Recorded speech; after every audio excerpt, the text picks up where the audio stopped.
Assalamualaikum warahmatullahi wabarakatuh. Selamat pagi, salam sejahtera bagi kita semua. Sejarah seni rampak beduk.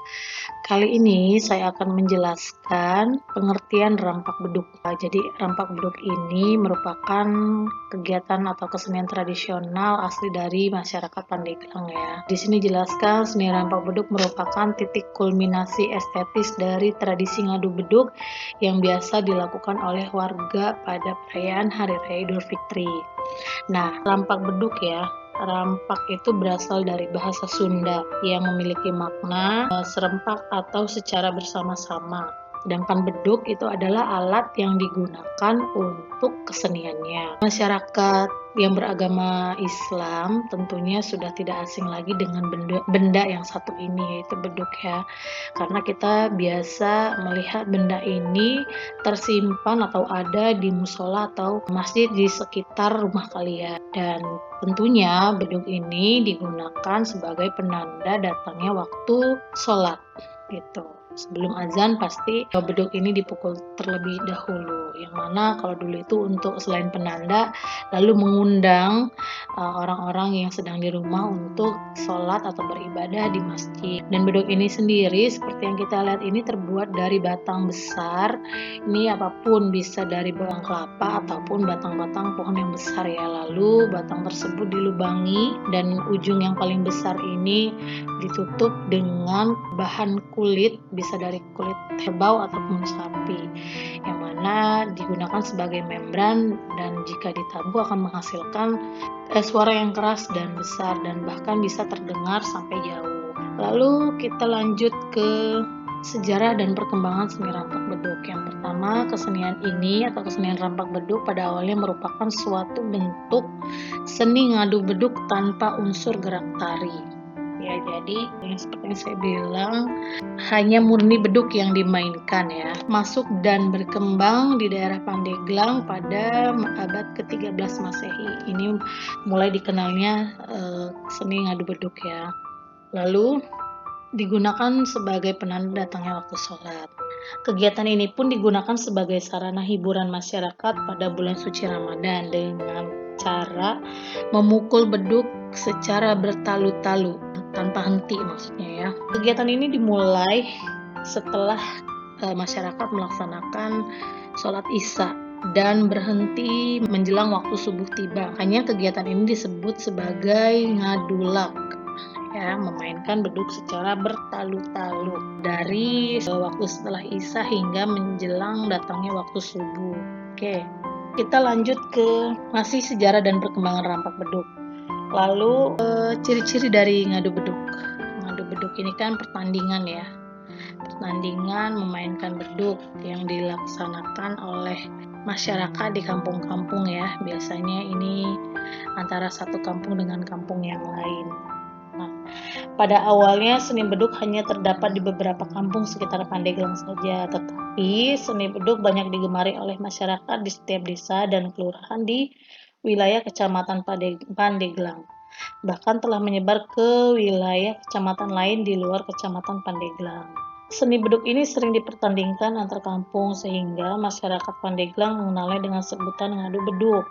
Perlombaan ngadu beduk ini diadakan pada momen hari atau setelah Idul Fitri, dan kegiatan ngadu beduk ini sudah menjadi kebiasaan masyarakat Pandeglang.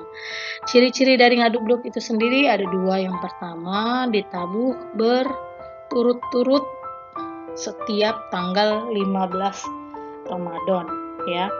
Dilaksanakannya pada malam sesudah sholat tarawih sampai sahur dengan maksud untuk membangunkan sahur, dan biasanya diadakan ngadu beduk antar masjid. Lalu yang kedua, setiap satu hari setelah lebaran diadakan ngadu beduk antar kampung. Kegiatan ini biasanya memakan waktu selama 1 minggu. Nah, oke. Jadi ada kisahnya lagi di balik ngadu beduk ini sendiri ya, yang mana kedua kelompok saling berhadapan dalam memainkan beduk. Kegiatan ngadu beduk ini akan berhenti apabila dari pihak lawan atau dari pihak kita sendiri misalnya sudah tidak mampu lagi memukul beduk, entah itu beduknya yang bolong atau misalnya memang pemainnya sudah kelelahan, dan baru di situ ditentukan siapa yang akan memenangkan pertandingan ngadu beduk itu sendiri. Namun pada pertandingan ini tidak sedikit atau tidak jarang menimbulkan pertikaian antara kelompok atau yang disebutnya sebagai ngadu golok gitu ya. Jadi dari kedua belah pihak atau salah satunya yang kalah tidak bisa menerima kekalahan, akhirnya mereka mengacungkan golok lah ibaratnya gitu ya. Oleh karena itu pada perkembangan selanjutnya ngadu beduk berubah nama menjadi pasang giri beduk, karena itu tadi setiap pertandingan ngadu beduk ini pasti selalu diakhiri dengan yang namanya ngadu golok, karena dari kedua belah pihak yang tidak setuju atau tidak menerima kekalahan. Itu pada dasar dulu ya, mudah-mudahan yang sekarang mah kita tidak mengutamakan kekerasan, melainkan menerima apabila kita memang sudah kalah dalam suatu pertandingan. Oke. Lanjut ke perkembangan seni rampak beduk. Nah, ini pada tahun 1950 awal kemunculan diadakan pentas rampak beduk. Ya. Kemudian pada tahun 1960 sampai dengan 1970 tercipta suatu tarian kreatif dalam seni rampak beduk oleh Haji Ilen. Nah, ini yang foto yang ada di samping ini adalah sosok dari Haji Ilen itu sendiri. Beliau yang menciptakan suatu tarian yang mana dulu adalah masih seni ngadu beduk. Karena dikolaborasikan dengan sebuah koreografi oleh koreografi atau tarian kreatif, sehingga lahirlah sebuah seni rampak beduk. Dan di sini Haji Ilen tidak sendiri, ada 3 temannya yang juga ikut mengembangkan seni rampak beduk itu sendiri, yaitu almarhum Burhatta, Juju, dan juga Rahma. Kalau dulu mungkin tidak semua orang bisa memainkan rampak beduk ya, atau hanya laki-laki saja yang memainkan beduk. Cuman karena untuk seni keindahan akhirnya dipadupadankanlah antara pemain beduk laki-laki dan penarinya wanita. Lalu kita lanjut ke fungsi dan peran rampak beduk dalam masyarakat ya. Yang pertama yaitu fungsi religi.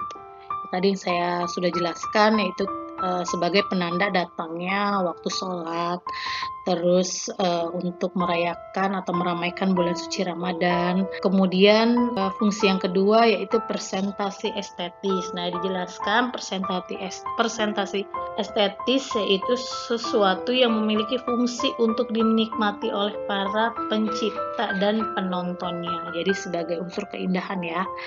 Lalu berikutnya hiburan masyarakat ya, tentunya pasti seni dari rampak beduk ini mengundang kekaguman antar masyarakat, bahwasanya untuk melepas penat lah intinya.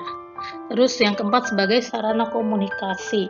Tentunya setiap seni yang kita ciptakan atau kita buat itu pasti memiliki unsur komunikasi yang akan kita sampaikan kepada penonton ya, atau yang penikmat seni itu sendiri.